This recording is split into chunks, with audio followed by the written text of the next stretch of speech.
Leamos juntos el Evangelio según San Lucas, en el capítulo 5, versículos 33 al 39. En aquel tiempo los fariseos y los escribas dijeron a Jesús: los discípulos de Juan ayunan a menudo y oran, y los de los fariseos también, en cambio, los tuyos a comer y a beber. Jesús les dijo: ¿acaso pueden ayunar los invitados a la boda, mientras el esposo está con ellos? Llegarán días en que les arrebatarán al esposo. Entonces ayunarán en aquellos días. Les dijo también una parábola: nadie recorta una pieza de un manto nuevo para ponérsela a un manto viejo, porque si lo hace, el nuevo se rompe, y al viejo no le cuadra la pieza del nuevo. Nadie echa vino nuevo en odres viejos, porque si lo hace, el vino nuevo reventará los odres, y se derramará, y los odres se estropearán. A vino nuevo, odres nuevos.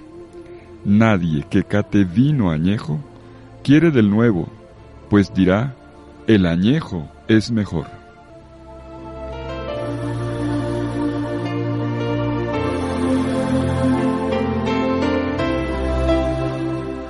Después de que Jesús llama al publicano Leví al discipulado, el Evangelio de Lucas nos cuenta que éste le ofreció un banquete a Jesús en su casa, y que en él participaron otros cobradores de impuestos como él. Recuperemos lo que acaba de pasar. Jesús llama a Leví. Que Jesús llame a alguien para seguirlo, pues no tiene nada de extraño. Ya no es un hecho excepcional, lo venimos leyendo desde ayer. Lo sorprendente es que llame a una persona cuya profesión es la de cobrador de impuestos. Se les llamaba popularmente publicanos. Con respecto a estos personajes, Juan Bautista ya se había pronunciado. En su predicación, Juan Bautista le había pedido a los publicanos que fueran honestos. Había problema con esto del dinero público, se echaban al bolsillo el dinero del pueblo. Y le había pedido que fueran honestos, pero no, él no les pidió que dejaran ese trabajo, a pesar de lo mal visto que era. En cambio, ahora ocurre una novedad entre Jesús y Leví. Cuando Jesús lo llama y le dice: sígueme, Leví abandona su antiguo trabajo, corrupto además, para seguir a Jesús.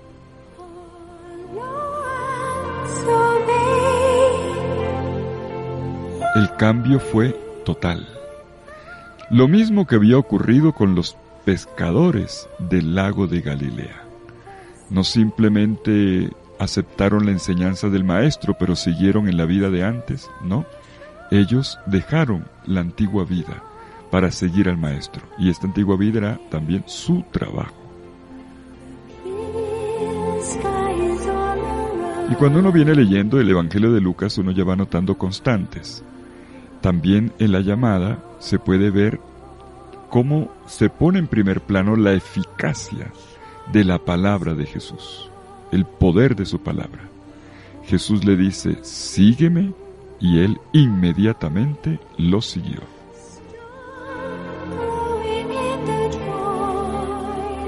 Pero este es el contexto. Entremos ya en el pasaje. Después de esta llamada sigue un banquete, ya no con uno o con Leví solamente, sino con un grupo mayor de publicanos, de cobradores de impuestos.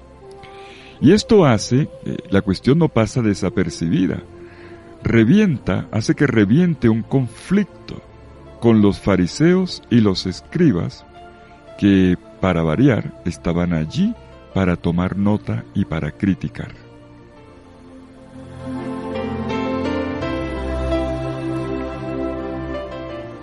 Y las objeciones que le ponen tienen que ver con el por qué. ¿por qué Jesús y sus discípulos comen y beben junto con semejante calaña de personas? Bueno, calaña lo estoy agregando yo. Con este tipo de personas.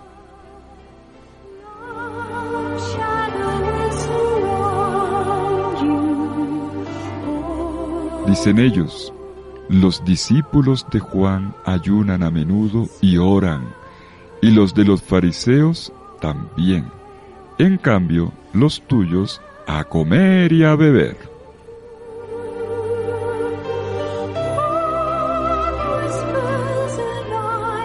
Y Jesús responde a estas críticas.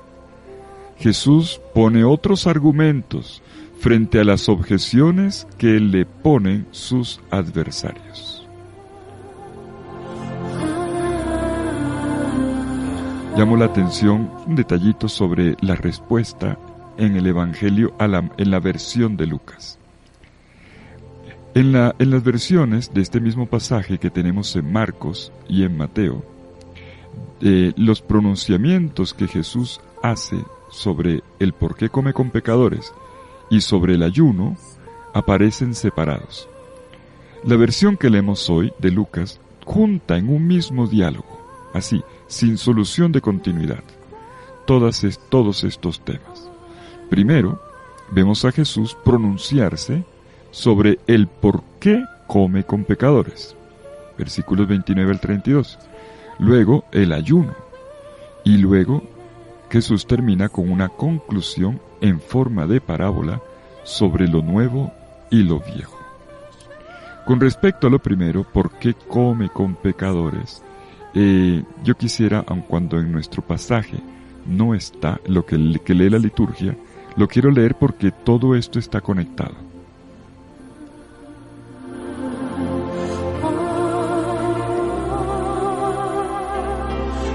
¿Por qué Jesús ha aceptado la invitación de ir a la casa de un corrupto, de comer con él, de hacer fiesta incluso con sus amigotes? ¿Por qué Jesús entra en comunión con este tipo de personas mal vistas, contradiciendo las costumbres de un buen hebreo de la época, que se sabía de memoria el Salmo 1, en los versículos 1 y 2, que dice: dichoso el hombre que no sigue el consejo de los impíos, ni se detiene en el camino de pecadores, ni toma asiento con farsantes, sino que se complace en la ley del Señor, y noche y día medita en su ley.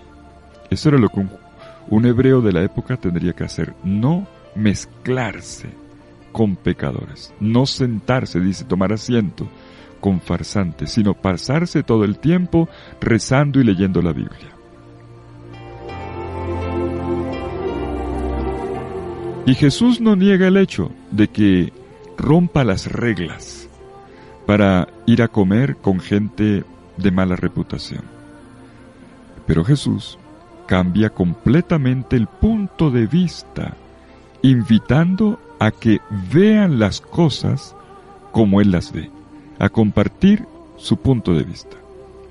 Jesús no se pone en el papel de un juez, sino de un médico que se acerca a los enfermos para sanarlos.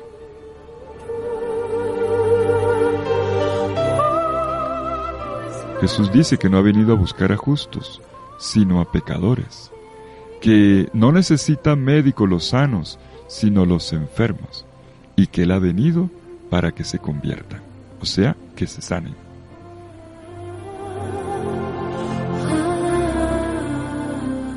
Una precisión en este Evangelio de Lucas.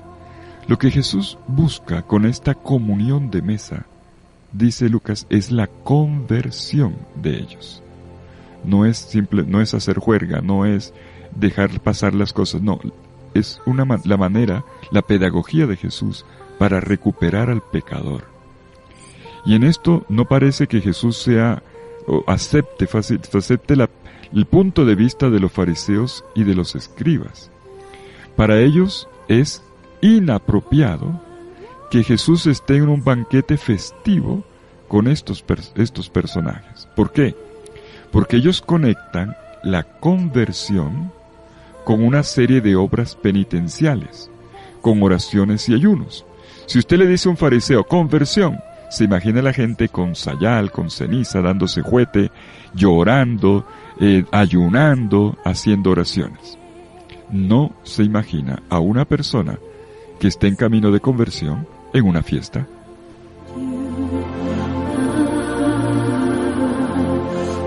Por eso la pregunta de por qué comen, por qué si están en esto, por qué están comiendo, por qué no están ayunando.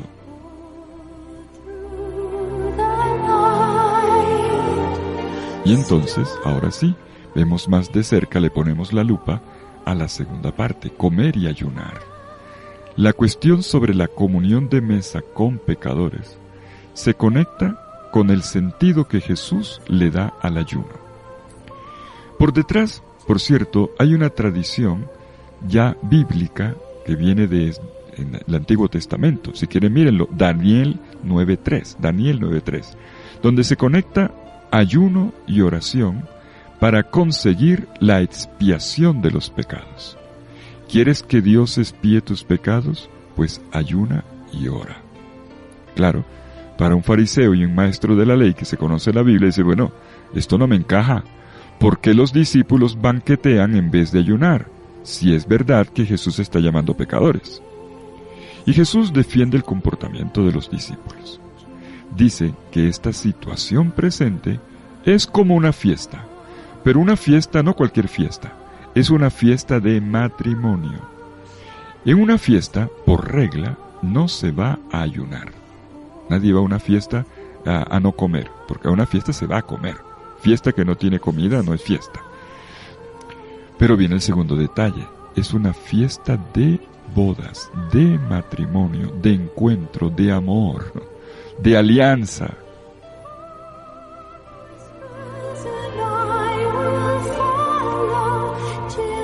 Y entonces la imagen se vuelve alegoría. ¿Acaso pueden ayunar los invitados a la boda mientras el esposo está con ellos? Llegarán días en que les arrebatarán al esposo, entonces ayunarán en aquellos días. Miren la imagen, el esposo. Digo alegoría porque en esta imagen cada personaje tiene un equivalente. El esposo es Jesús. Y entonces, esta imagen de un matrimonio donde hay un esposo es la imagen de lo que Jesús es y lo que Jesús ha venido a hacer con nosotros. Y por eso mientras Jesús esté con sus discípulos, no tiene sentido que ayune. Cuando Jesús no esté, según Marcos y Mateo es más clarito el tema de la cruz, aquí no tanto. Aquí se puede entender también cuando Jesús yo lo pierdo de mi vida. Ahí es el pecado. Ahora sí, ayunar. Pero si yo estoy con Jesús y estoy entrando en relación con Él, es una fiesta. Estar con Jesús siempre es una fiesta.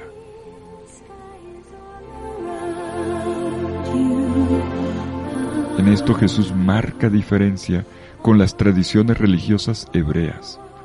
Ni Él ni sus discípulos se atienen ya a estas reglas. ¿Por qué? ¿Por qué? Porque Dios en Jesucristo esposó definitivamente nuestra humanidad, haciéndola suya.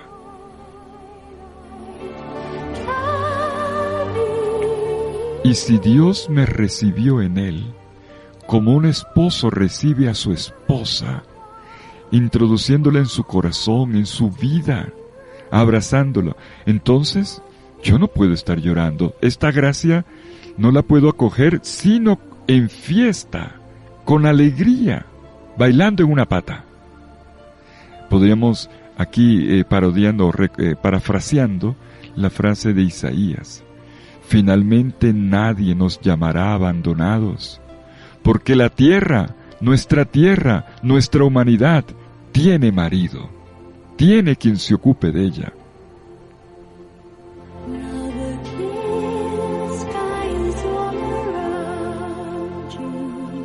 No estamos abandonados. Es como la tierra, dice Isaías, que tiene marido. ¿Cómo es posible llevar todavía signos de duelo entonces, cuando el novio está con nosotros? Cuando estamos viviendo este abrazo, esta alianza, esta acogida. ¿Por qué seguimos moviéndonos en los estrechos espacios del legalismo, como si fueran un fin en sí mismo, sin dejar que brille la fuerza que proviene de este vínculo, de esta alianza, de este amor indestructible?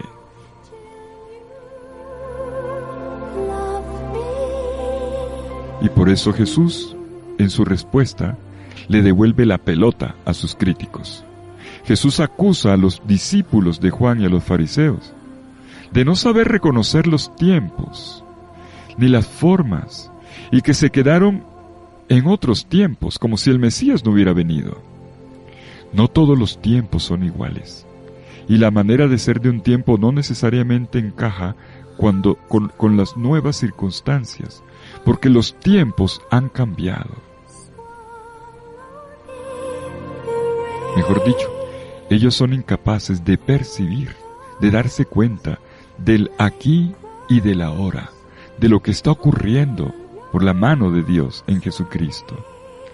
Por eso ellos lloran, porque no se dan cuenta, y se mortifican por una ausencia, sin darse cuenta, sin reconocer, sin recibir una nueva presencia del Señor.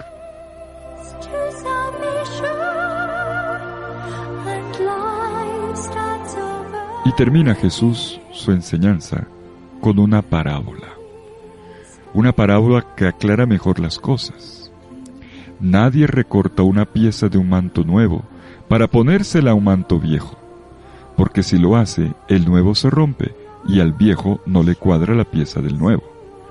Nadie echa vino nuevo en odres viejos, porque si lo hace, el vino nuevo reventará los odres y se derramará, y los odres se estropearán.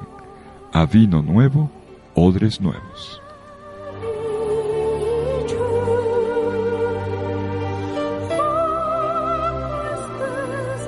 Jesús saca a la luz la incompatibilidad entre lo viejo y lo nuevo. Y nos pone dos ejemplos y nos invita a nosotros los lectores o los oyentes a sacar las conclusiones.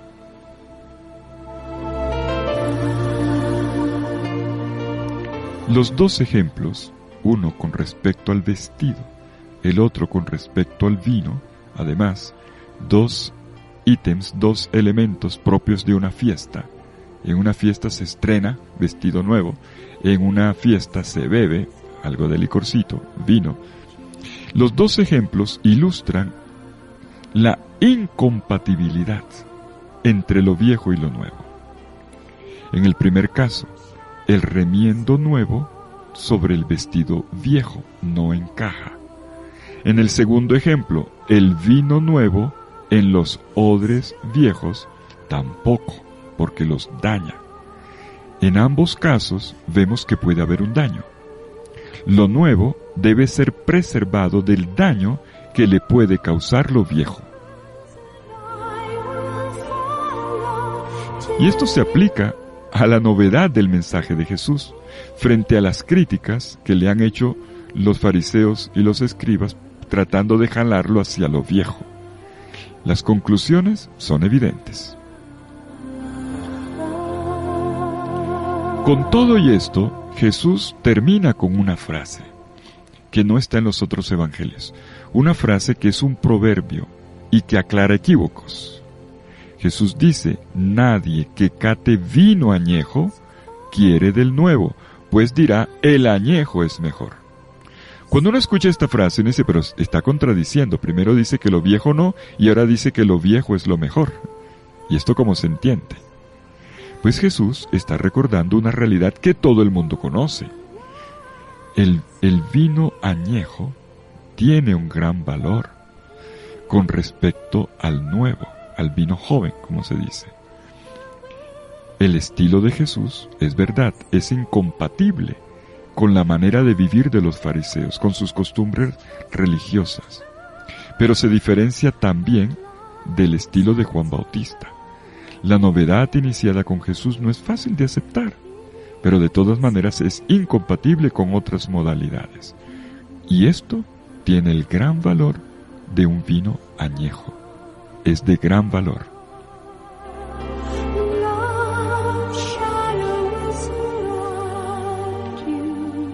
El vino nuevo en odres nuevos. Y no olvidemos que el vino añejo es el del mayor valor. Es decir, esto es Jesús, el de mayor valor. La presencia de Jesús es algo tan nuevo que no es compatible con lo antiguo, pero tiene el valor de un vino añejo, repito. Y aceptarlo implica tomar una decisión. Ya no es posible aquí hacer componendas, negociar con una convivencia que en sí misma es imposible. O el antiguo sistema en el que impera la ley, o el nuevo del Evangelio de Jesús, en el que la persona de Jesús y el vínculo con Él es lo que determina nuestras opciones y orientaciones. No se trata de poner parches. Los parches no tienen duración.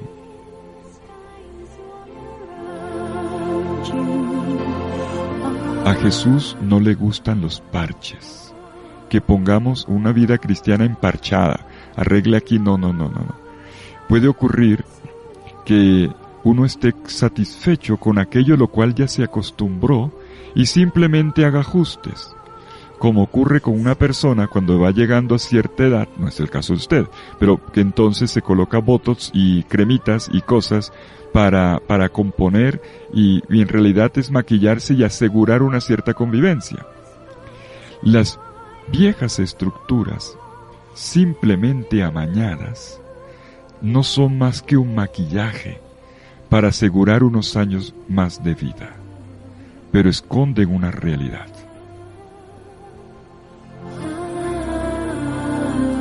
Y es uno de los peligros que corre toda comunidad cristiana. Pensar que el embellecimiento externo o el emparejar con algunas cositas que no son más que maquillaje, se parecen a la renovación de las comunidades. Y una renovación tiene que ser de fondo.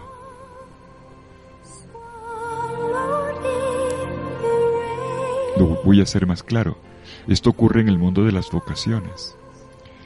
No contar a una persona que viene a la iglesia y que está comenzando su camino todas las exigencias que implica el seguimiento de Jesús por miedo a que se vayan, por miedo a la crisis de vocaciones, pero después de un tiempo se da cuenta de la realidad y ahí entra en crisis. Entonces, hacemos lo mismo, tenemos miedo de presentar la gravedad de la elección por Cristo con toda su importancia. Maquillando, mostrando atractivos, casi ofreciendo portafolios como si estuviéramos mercadeando. ¿Pero a qué precio?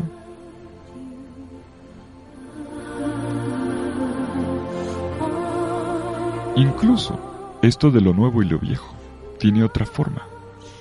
Nos la pasamos llorando, como los discípulos de Juan y los fariseos, por aquello que ya no existe, por aquello que va quedando atrás. Y somos incapaces de vivir lo nuevo que la historia nos está trayendo. Y entonces nos puede pasar lo que le pasó a María Magdalena, allí junto al sepulcro, que estaba decidida a derramar lágrimas por sus muertos, sin notar la presencia del resucitado que estaba delante de ella.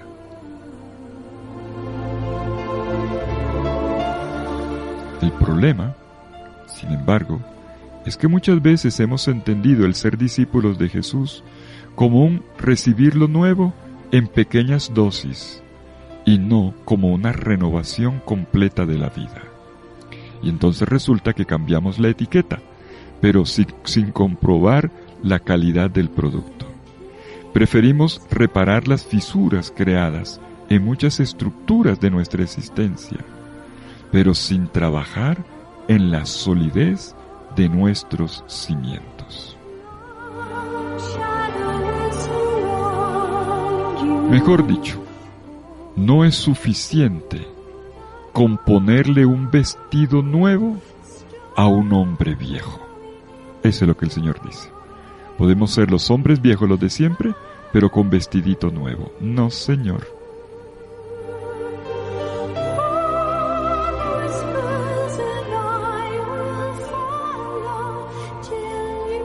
Nadie recorta una pieza de un manto nuevo para ponérsela a un manto viejo, porque si lo hace, el nuevo se rompe y al viejo no le cuadra la pieza del nuevo.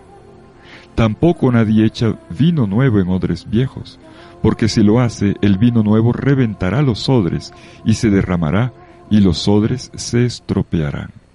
A vino nuevo, odres nuevos. Nadie que cate el vino añejo quiere del nuevo, pues dirá, el añejo es mejor.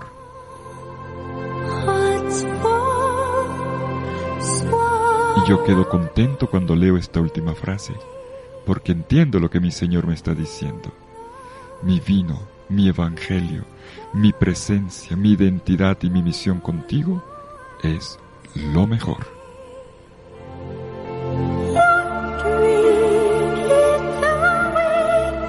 Los invito a repasar este evangelio de hoy en Lucas capítulo 5, versículos 33 al 39. Y que el Señor los bendiga en el nombre del Padre, y del Hijo, y del Espíritu Santo. Amén. Que tengan todos un feliz día.